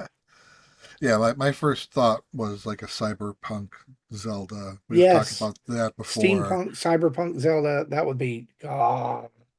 Yeah, then Beer No. Beer says a game with an older version of Link, which then brought me to Ooh, they could. What if they pulled something similar to what they did in Dragon Quest V and actually have it multi-generational? So that somewhere along the story, Link dies and the next Link has to come and oh, continue. I or you go Nintendo with it because they love to do this. Like Ocarina of Time, young Link, teenage-ish 20s Link, old man Link. I'm gonna one better you. Somehow Link has to go back and resort the Legend of Zelda Link's timeline, and he's zipping between all of these different versions of the game Oh, I to like try that. and Like adjust it. And the reality is, you can it's like only the end ultimately of take Deadpool 2. and ultimately you can only go back and take like one timeline. Like one of them has to be sacrificed, and that's your version of the game. You can never go back and redo it. The old man in the cave is now Doc Brown. Link, Link, Yeah, we've got to go back. Link, you gotta go back. Yeah, yeah, yeah. I can't do my yeah. I Can't do can't either. It's bad. Oh, that's a great question. Good discussion there. He also asked, Koopa Kid also asked us this. What is something that you love or love to do that is not video game related, it. Mm. that you would like to experience or do with a friend, a family member, etc., like a hobby, a destination, or an event, convention, or some examples? He says, I'm looking forward to visiting the limited run physical game store with a buddy of mine in the spring and possibly going to a game convention in Pittsburgh next fall. Hope Nice. all the dads have a great Valentine's Day. And Tim actually wrote in and answered this one. He said, lately I've been going to the driving range with a couple of longtime friends. Haven't golfed in years, but my friend Scott has been helping me ease back into it with the driving range. What about you guys? Nice. For me, when I get a chance, I'd love to go play a bit of racket or sorry, squash, which is a good one. Love to go hiking with the family and friends. That's a great day for me. Board games, man, I love like friends coming over. Let's grab some pizza, Chinese food, some board games, and it becomes a whole day. That's pretty awesome. And the big thing that I absolutely love doing is traveling. My wife and I are right now actually talking about maybe heading to Japan in April of 2026. And so I love just exploring I just love traveling with my family and my kids. And those are pretty big, important things in our kind of our cycle. So those are pretty special things. Yeah, Very this is cool. where I have problems. I don't really have any friends outside of my online friends and you guys. And all my hobbies are like personal individual tasks, so there's really nothing to share. And my wife Okay. says I need to find more friends, and but I I do. don't know what to do. Yeah. You know what? And it's interesting you say that too, Jesse, because I do find like at this age, right? Like friends are harder. Do you know what I mean? And also like I'm at an age I would rather have two or three really good friends versus like 10 mediocre friends. Do you know what I Yeah, mean? that's what I've been thinking. But over the last several years, I've like never found any new friends. Or there was one guy I went to school with that we haven't talked in a while. Where I'm very introvert. My wife is very extrovert. She can go into a new town and meet five friends in a half an hour, Yeah. and then she'll be Facebook friends and talk with them all the time. I'm like I can't do Yeah, that. making friends as an adult is really weird. Yeah. If you think about how you made friends as a kid, like you're sitting in class together and you're like, oh, this, like, you like this thing, I like this thing, let's be friends. And that was acceptable, right? Like, Yeah. but now how do you do that as an adult? Like, You ironically you go to a Discord. no, you ironically DM someone in Twitter and see if they want to go to Tim Hortons and have a conversation about creating a podcast about Right? Nintendo. Like Yeah, well, it's right. that's literally how this show started was and to your point, Marty, Zach, you appear to like things that I like. We should be friends, sort of, right? Like that's how the Yes. conversation started. But think about it. As a kid, you had a hope of this class will end and next year I might be in another class with other people or Yeah, I might move to another school. If you do that at your job as an adult and that person is like, "No, I want to be your friend," and they're working in yeah, the cubicle next to you, now you're stuck with them until that job ends, yeah. which may be never. You may So retire there. Tim's listening. He pinged me with, I thought your archery and such would have been your hobby friends. Your wife counts as a friend. And again, I'm still trying, we're working to try to find things to do together. And because the things, she's been heavy into SCA projects, making new tunics and gowns and whatnot. And, last year I didn't have fun with archery. I don't know if I will try that again this year. The only thing I really do with the SCA lately is, you know, now the treasurer job I have, and if it wasn't for that, I probably wouldn't go to any events. So Yeah. I don't know what I want to do just in life lately. Yeah, and I think we all, yeah, yeah, and so yeah, Jesse, thanks for sharing that, right? Like that's I appreciate that vulnerability as well, kind of sitting in that space, and I think that's hard, right? I think that we as a society have become more introverted. I think we have become less open to having uncomfortable conversations. I I saw a quote today that just, like, I had to stop when I heard it. Hmm. It blew my mind. And if you think about this is true. And it said, unless there's some kind of intervention because of TikTok and Instagram, there's going to be a whole generation of kids who have more memories of other people's memories Yeah, yeah, than they do of their own life. yeah. I saw that as well, right? And man, that's so profound, but also incredibly depressing. Mm-hmm. Yeah, That, I mean, just think about that. I mean, like, and I know people will take that and be like, well, that's all technology. Well, I have tons of memories. If we want to bend it toward technology, I have tons of memories from growing up in my teenage years of playing video games with my friends, yeah, all huddled in a room, you know, taking turns on Smash Brothers or Bomberman or Mortal Kombat or whatever. What did what do kids today? yeah, What do they have like that? Most of the kids that I know go to school and then they go home and they go sit in their room. It's dark and they sit in front of a screen. yeah, And it's either like a computer screen where they're playing and talking with their friends, or they're on their phone talking with their friends, making content, yeah, doing whatever. And like there's unless they actively choose it, there's very little social interaction outside of that. yeah. And that's really artificial. I mean, I mean, I didn't mean to go down the deep well here, but No, Um, I think you're right, and I think like there's whole studies about social anxiety, yeah, lack of social skills, like, and I think those are times like the formative of high school, university, where you're able to create, and it was sort of like, you want to be my friend? No, okay, moving on. Do you want to be my friend? Okay, yes, right, like those skills become more and more.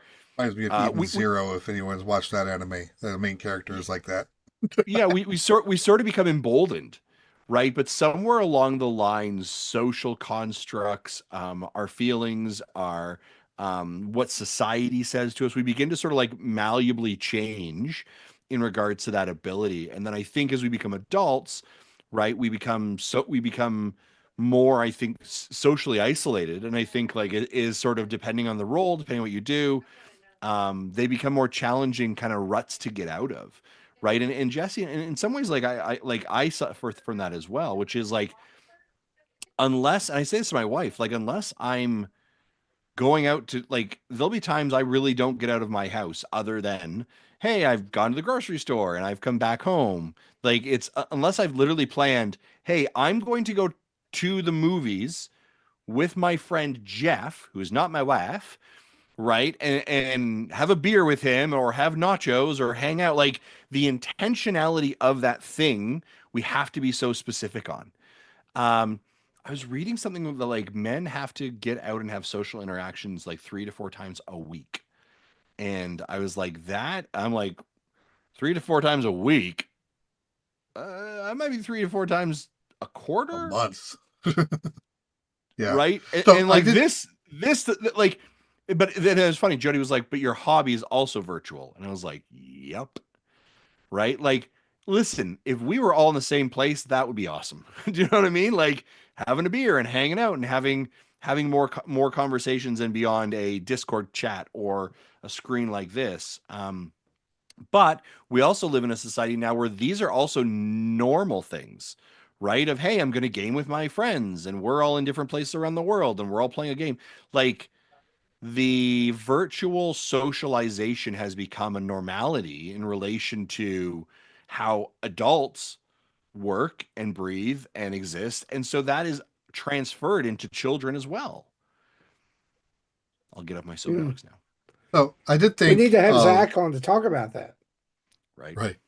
I did think of something when I go out and play poker. That's something that's social. You have to play that with other Yeah. Yeah. people.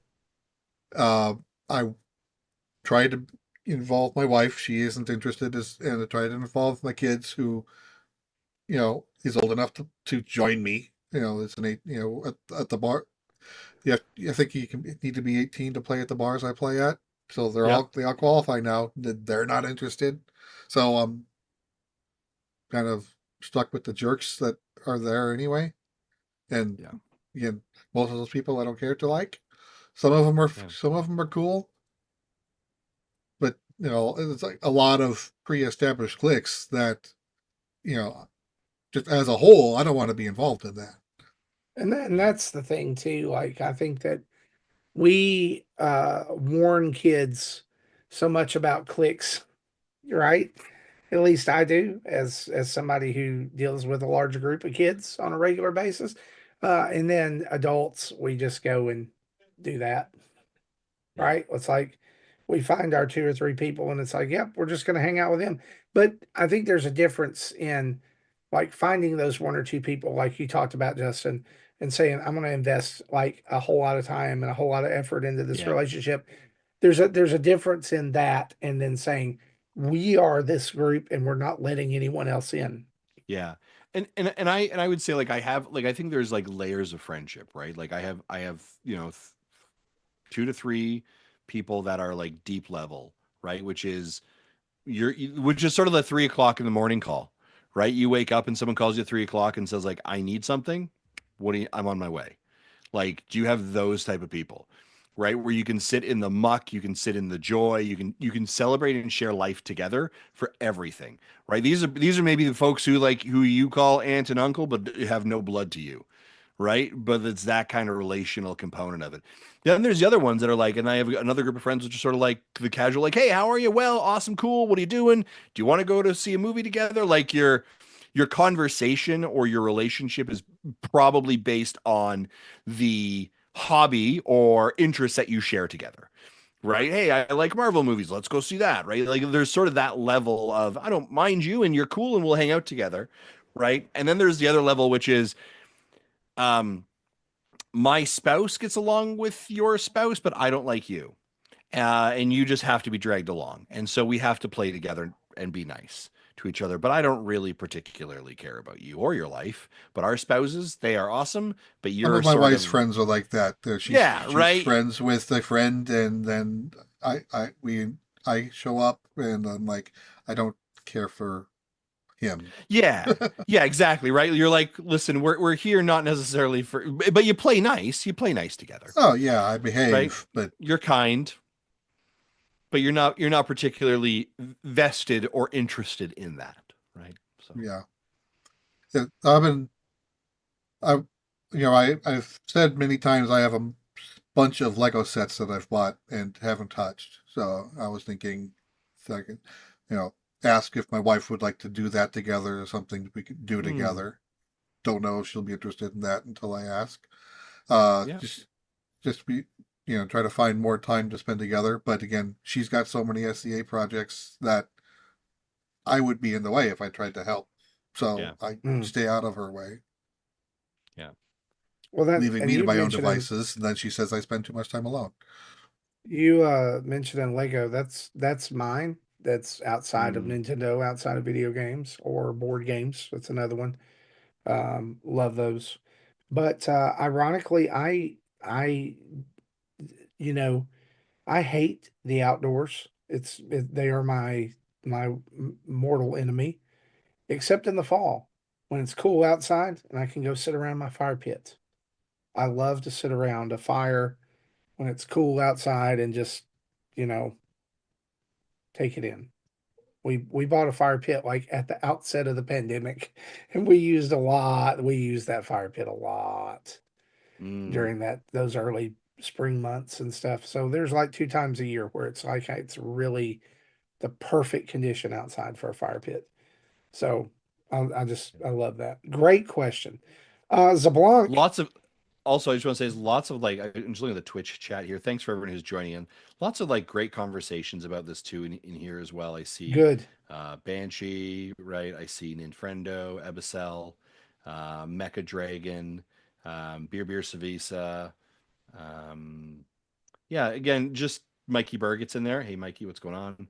Lots of familiar names and faces that come in here and just spend some time in this space and also sort of like, hey, and I think someone said like, hey, you're not alone. And one of the things I love about hearing from this community is that like, yes, and I just went on a big rant about virtual communities and relationships, right? But like there is a community here of people who probably feel sort of the same way. And yeah, making friends when you're older is difficult and hard. And so we just really appreciate like how often I see this community support each other in some of those things. And I know that yeah, we see that as hosts in our own lives of people checking in and how things are going and what's going on. And hey, you're just not quite where you're at.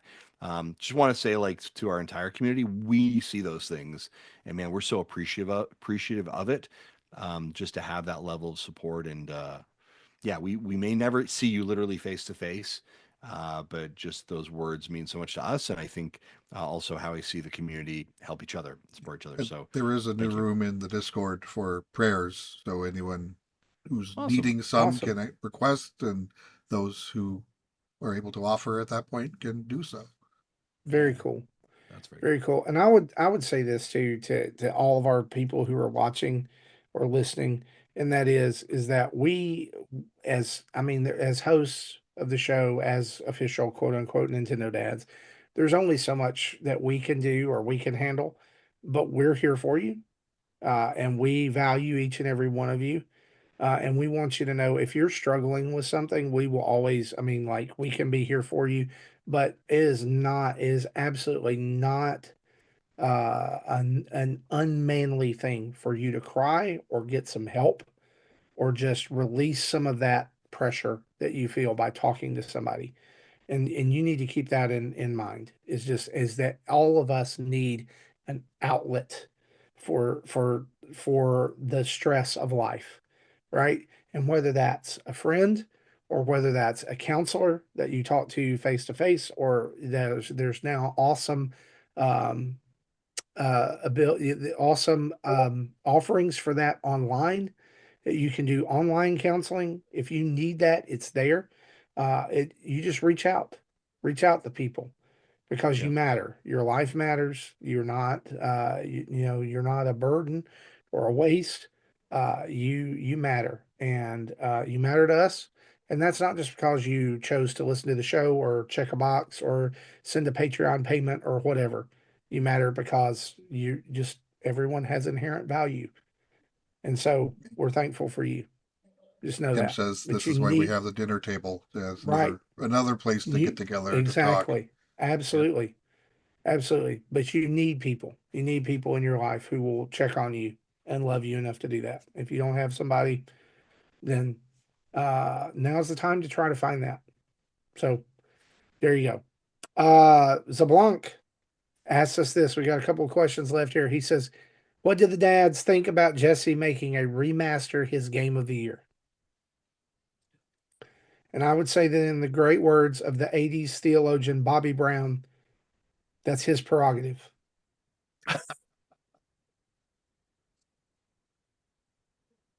Do what you're going to do. Yeah. Somewhere else, he said that I had a remaster as number one and a remake as number two. And I'm I think like, Did you I think yeah, enjoy those LeBlanc games? I LeBlanc just did. wanted to cause some drama. That's all he's wanting, right? He He's just is. trying to stir the pot. Jesse is Bless his I heart. get it. Zero farts given about it. Yep. And that's cool. Zero friends. Yeah, I explained it Love it. myself back then. Thousand Year Door and Dragon Quest. Two two That's things the I like.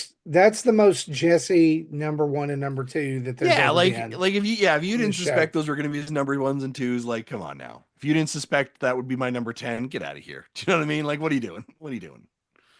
Yeah. Good question though. He's fine with it. We'll allow it. JD Phoenix, I referred to this question a little earlier when we were talking about Yeah, yeah. Darth Platypus's question. This is excellent. I'm gonna it's a little lengthy, so hang with me here. He says, with Nintendo playing it safe coming into its new console generation, do you think that the new younger group of developers coming through Nintendo will continue to bring that Nintendo magic that we have seen from previous prominent people? We may have seen this previously from when Yamauchi was president. However, this was also a time of rapid growth in terms of technology. Iwata's presidency showed a more lighthearted and innovative approach, with Reggie Fils-Aimé pushing from the western end of the market.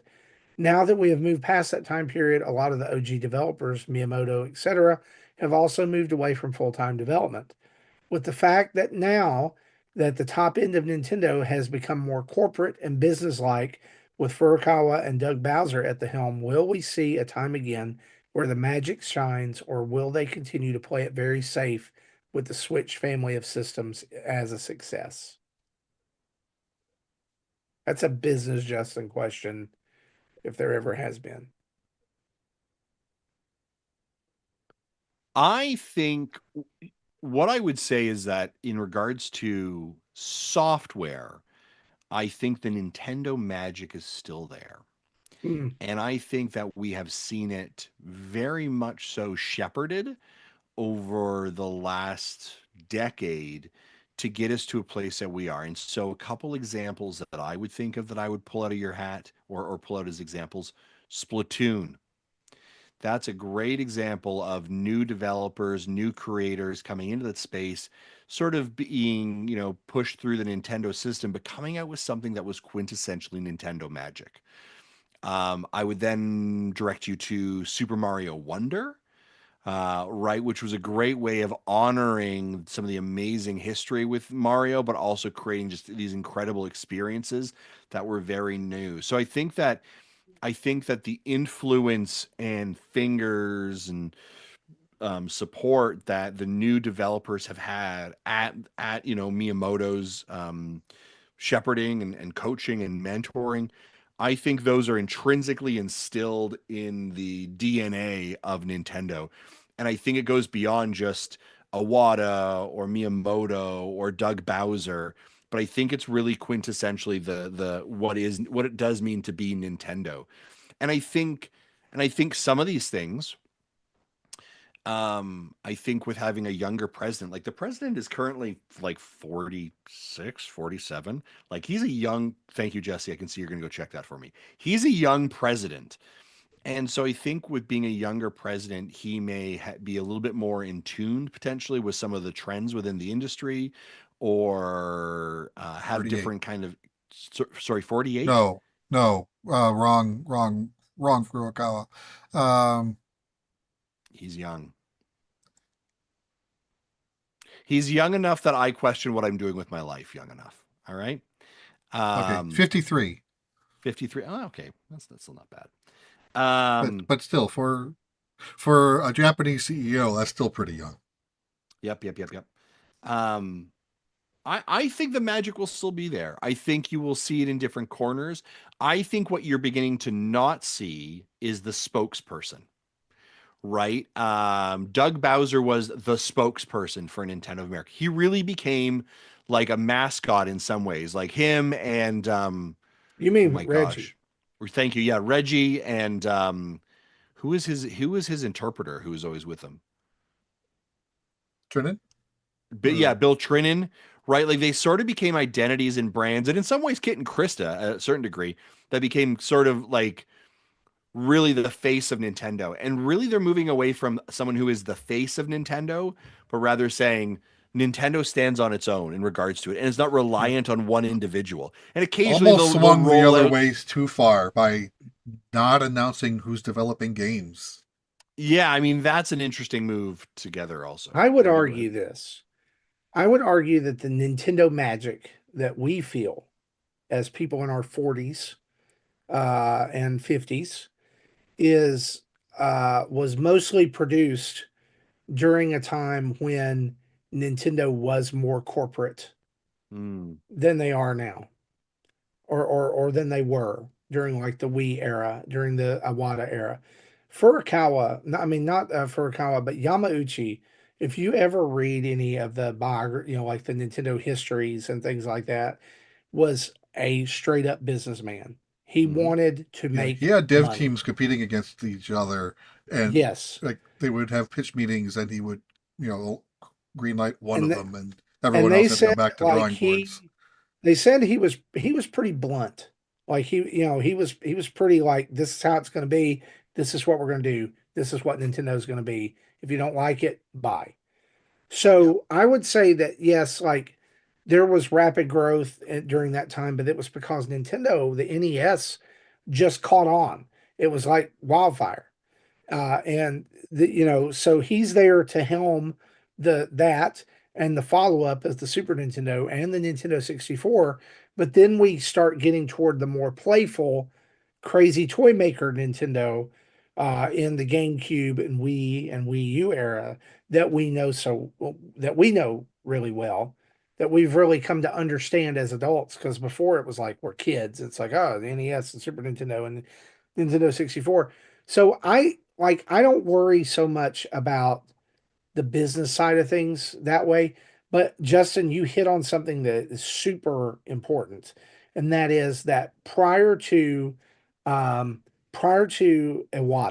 and Reggie, Miyamoto was really like the Nintendo spokesperson. And so he did that even through the time of Reggie and Iwata, and even through the first part of, like, I guess the follow up, their successors. But the problem that we have now is that it's been several years, and there's not been one person who's been kind of like that whimsical Nintendo person at the helm. It needs to be Koizumi. Mm, Yoshiaki Koizumi, who was the guy who he's on stage doing all the magic tricks and stuff when Switch launched. He has the charisma for that. yeah. And it carries across a language barrier. Yeah. But if you go and you look up the ages of the people who are quote unquote in charge at Nintendo, the tail of the tape is actually that no one is under 52 years old. Wow. And that's an issue. Al Numa, 61 years old. Uh, Fujibayashi, 52 years old. Miyamoto, 72 years old. Koizumi himself, 56 years old. Tezuka, 64 years old. Koji Kondo, 63 years old.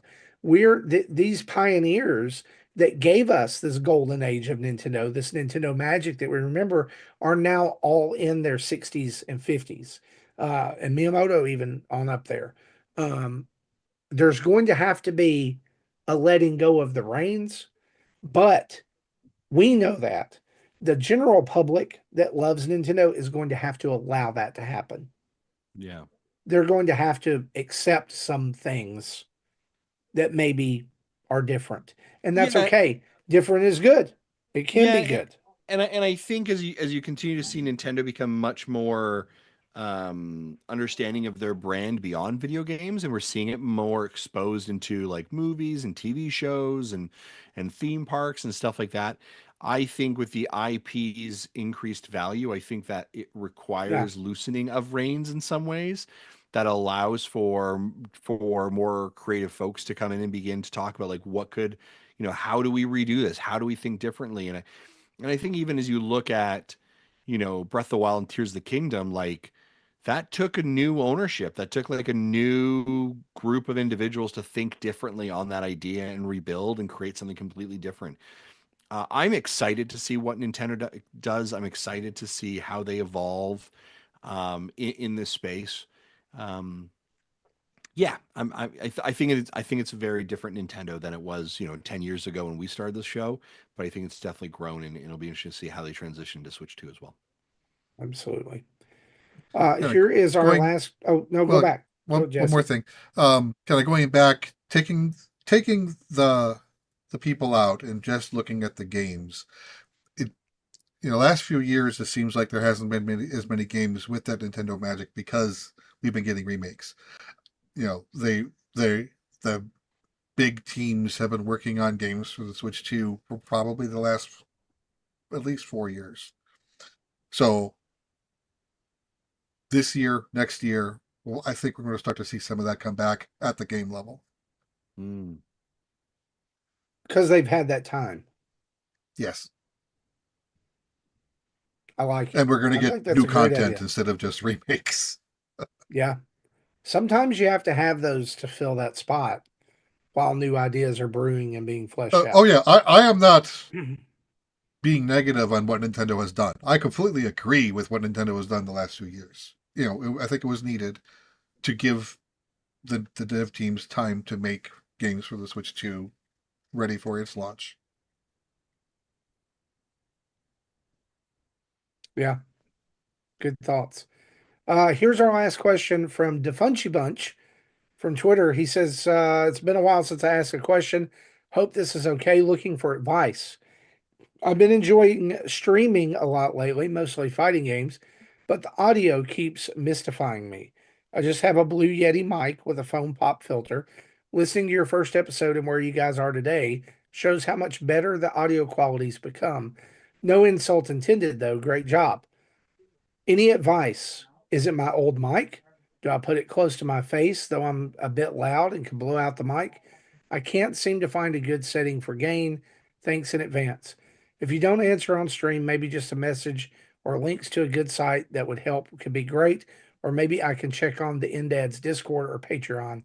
Please let me know. Jesse, got any advice for him? Well, I think definitely. I'm not familiar with Blue Yeti. I think that Justin might have had one of those back in the day, but Yeah, I was one of the first microphones that I had actually work ended up purchasing, and I just kept using it. yeah. But I think, I think, but over time, all of us have upgraded our mics. I'm still using an Audio Technica mic and plan on going to is it the Elgato mic that Mm-hmm. you all have Elgato, now? yep, yep. I think Yeah, everyone I've else done has an Elgato mic, and I bought one. I don't know what happened when to I it. I have to when I find it. first started, I had this blue folding mic that would like it was like a silver metal chrome looking thing and the legs would fold out from the bottom and it worked okay. The problem with it is that eventually the USB port gave out on the back and it started crackling. I switched from there to a Blue Yeti mic, and those are fine. I do think that you need to study some of the settings on it and learn which positioning is best for you.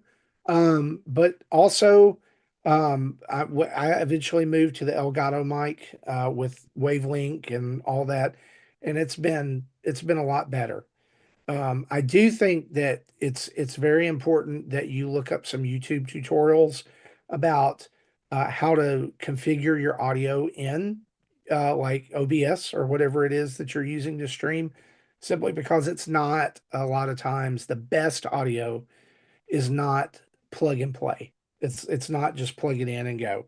Oh I yeah, had to do my some, audio settings are weird in yeah, I order had to to go get it to in, work for this and podcast. when I got this mic that I'm using right now, which is just it's sitting on a stand on the desk, with a pop filter that was recommended from Amazon, which because they don't like have an actual official pop filter. This is a off brand. Once I got Wavelength downloaded and everything, I had to go in and do some configuring. And it would be worth doing some like recording it on your computer and then playing it back for yourself to see if anything changed. Because my first instinct is probably the same as a lot of people's, like with streaming, was like just plug it in and boot it up and go, you know, and that doesn't always work. I've had to fiddle with internal settings on OBS, fiddle with the mic itself, fiddle with Wavelength. And then on top of that, a lot of the directions are written for Windows, and I'm on a Mac, so Right. you know it's Yeah. it's completely different.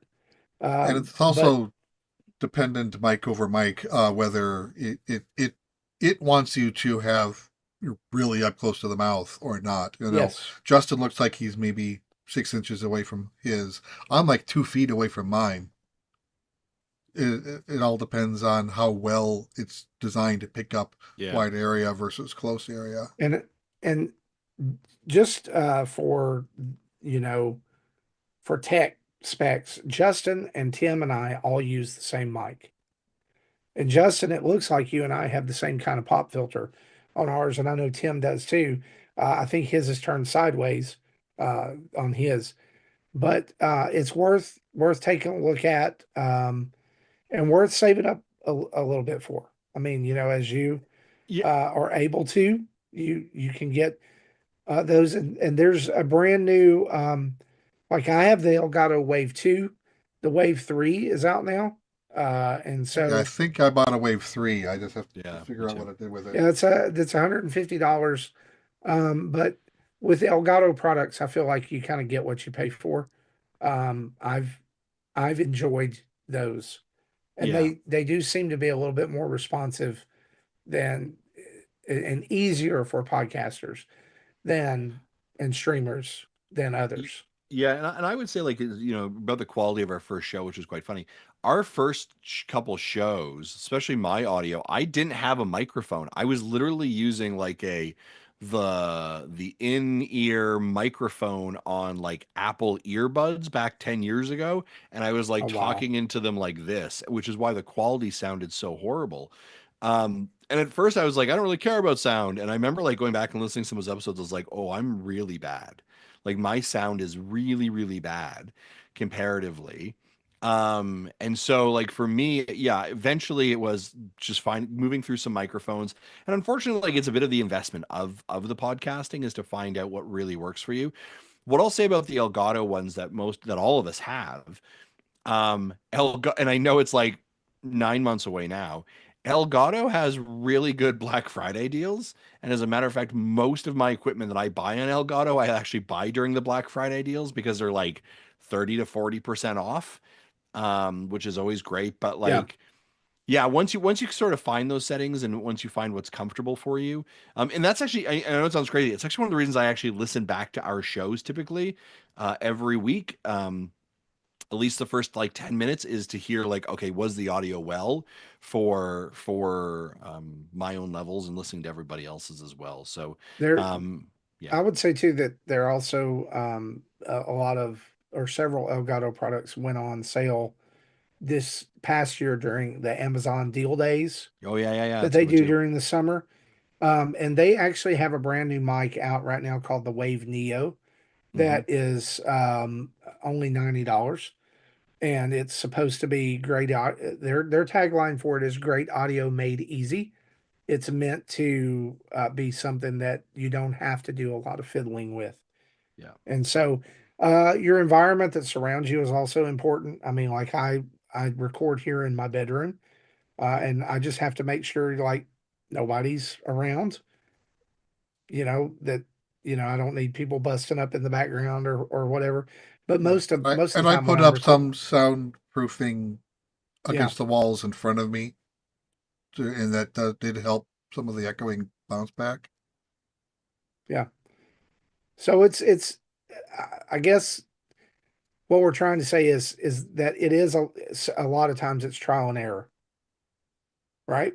Like you've got to find what works for you in your space, and sometimes that's buying things and hoping that or buying things from a place that has a return policy Yep. and returning it and saying that didn't work. All right, what can I do? Yeah. So I hope But I that's would helped. say Elgato's got some good stuff. Check that out. Yeah, definitely reach out to us if you have some more specific questions, an email or a DM or something like that. We would love to help you with that. All right, we have cut through all those questions. Let's do a quick flyover of what we've been playing.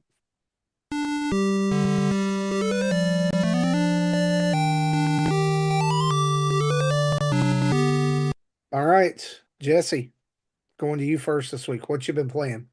Okay, so I picked up Dance of Cards, which is a game that came out a few weeks ago. Uh, has nothing to do with Voice of Cards.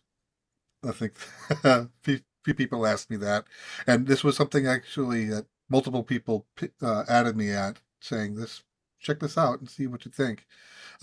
It definitely is not what I expected, but so the art style is like Mother Earthbound. So um, you play as part of a magic act where you do a lot of cards, and you're playing cards as kind of a hobby of yours, and you somehow get involved into this, going on a cruise to quote the New World from quote Old Town, to with the intention of bringing, and your whole, not the entire troop, but like a quarter of the troop is going with to start your show in the New World. As so, at, you find out that there are total of 16 passengers. All of the staff are automatons, and apparently the captain is a human, but he no, I haven't seen the captain yet, and I'm in day 4 or 5. I don't remember. I think day 5.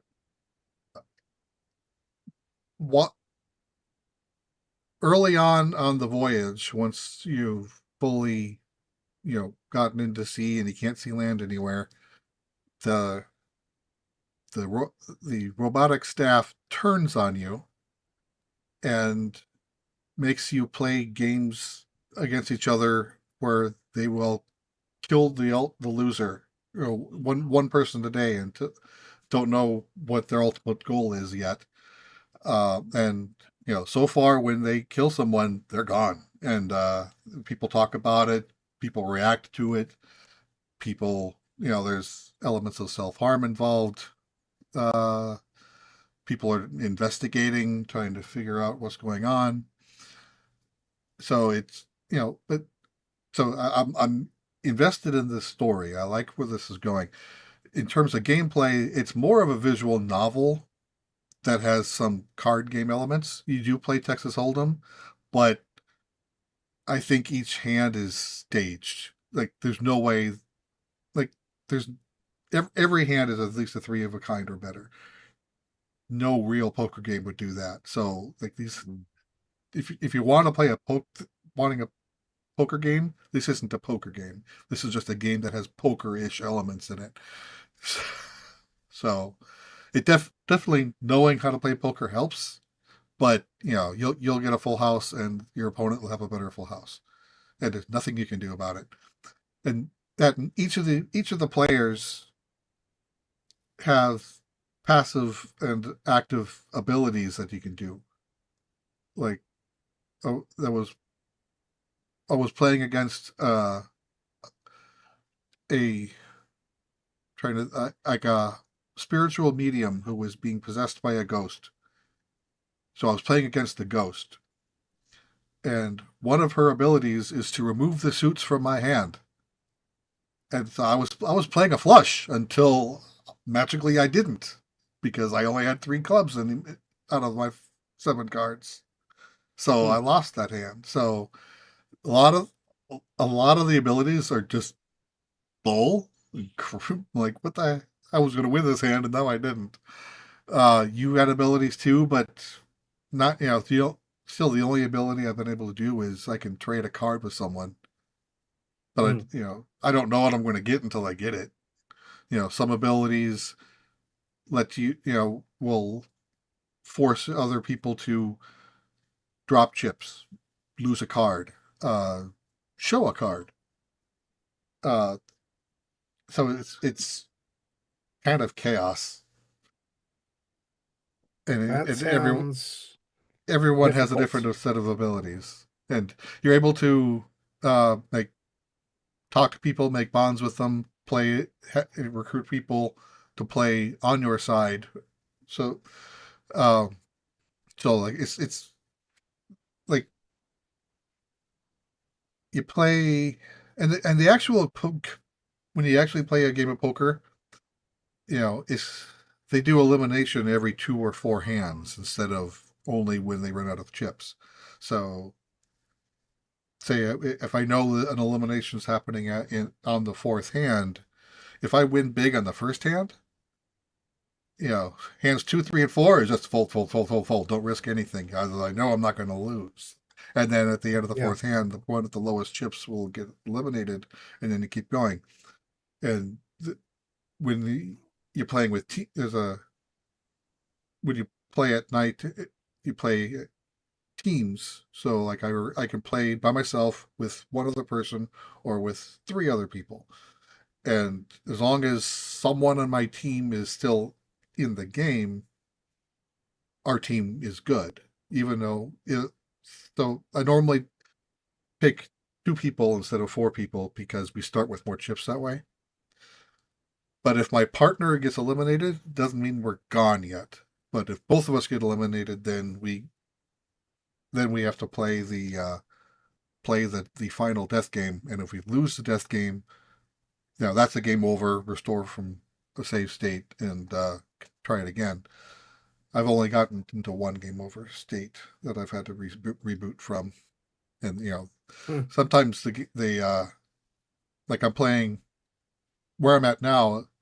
I'm playing one person against 3 people, where there's 3 people on my side, so only one of us needs to survive to win.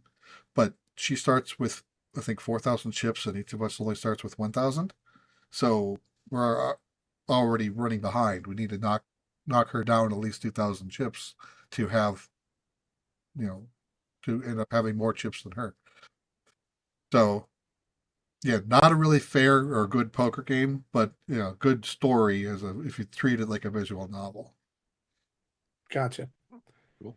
Okay. Uh, Thanks for sharing that.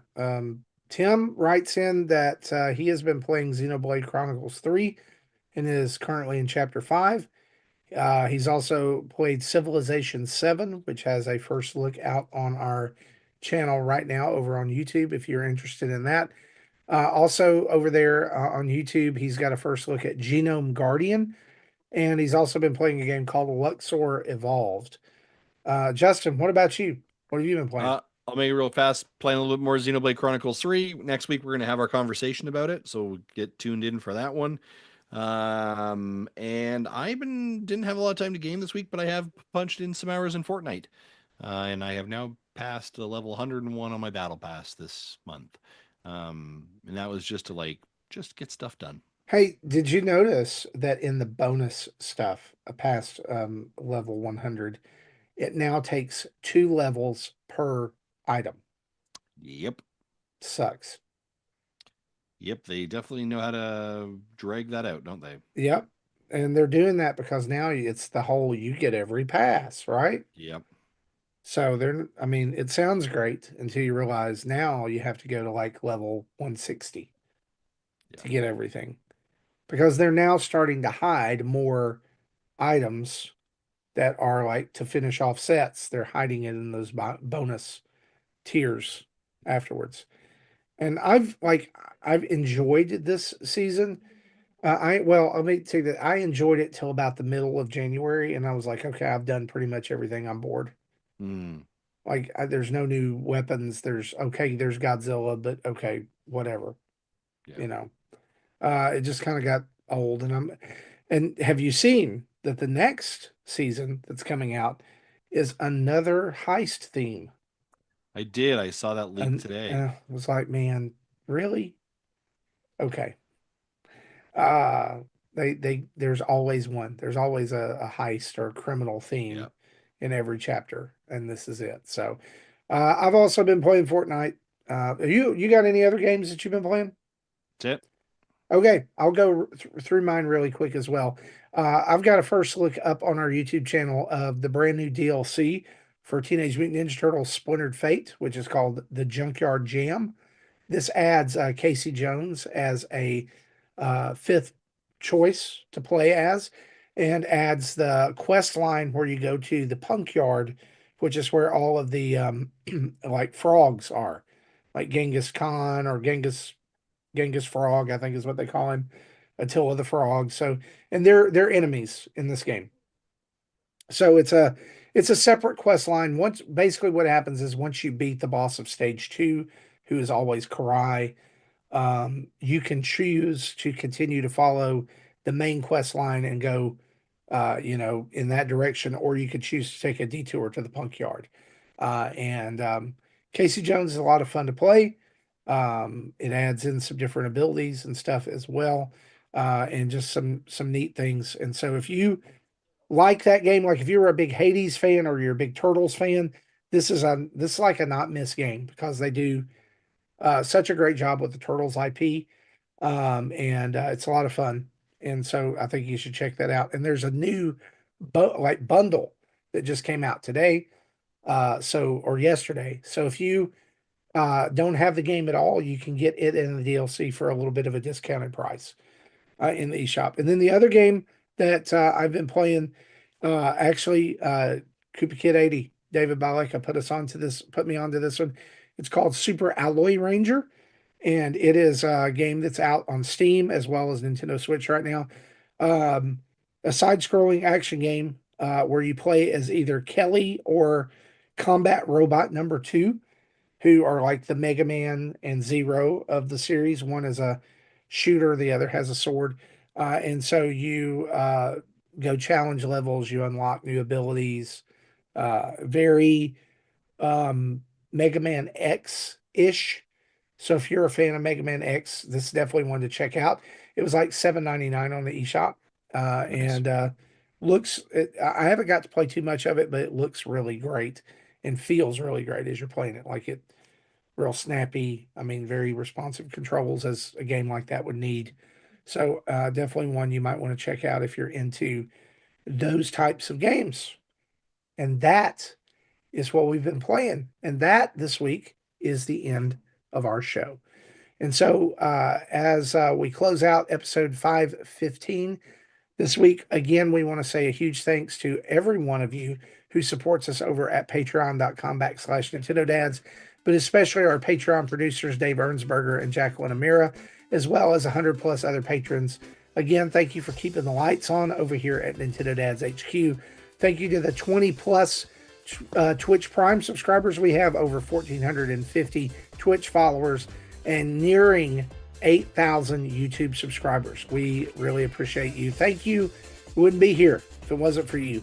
Go check out our website. It's nintendodads.org. That you can find all of our family of podcasts there, YouTube videos and tweets, links, all that. as well as all our social media, Patreon, Extra Life pages, and Nintendo Dads merch. And don't forget to check out our sponsor, Manscaped.com, where you can get 20% off your Manscaped order and free shipping with the code NINDADS. That's NINDADS. Email us at nintendodads@gmail.com or call in to leave a voicemail at 929-25-NDADS. That's 929-256-3237. Big thanks to OC Remix for the music we use throughout the show. A reminder, wherever you get your audio version of this podcast in your podcatcher of choice, if they offer reviews, stars, written reviews, whatever it is, leave us a good one, a 5-star review, whatever. Leave some comments. It pushes us up the charts, helps other people find the show, and it makes us happy. Makes us happy. Guys, this has been episode 515 for me, for Justin and Jesse. We'll see you next week. Bye-bye.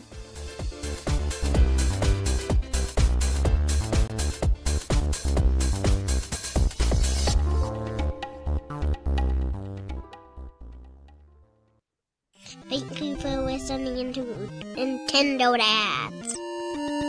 Do you know who I am?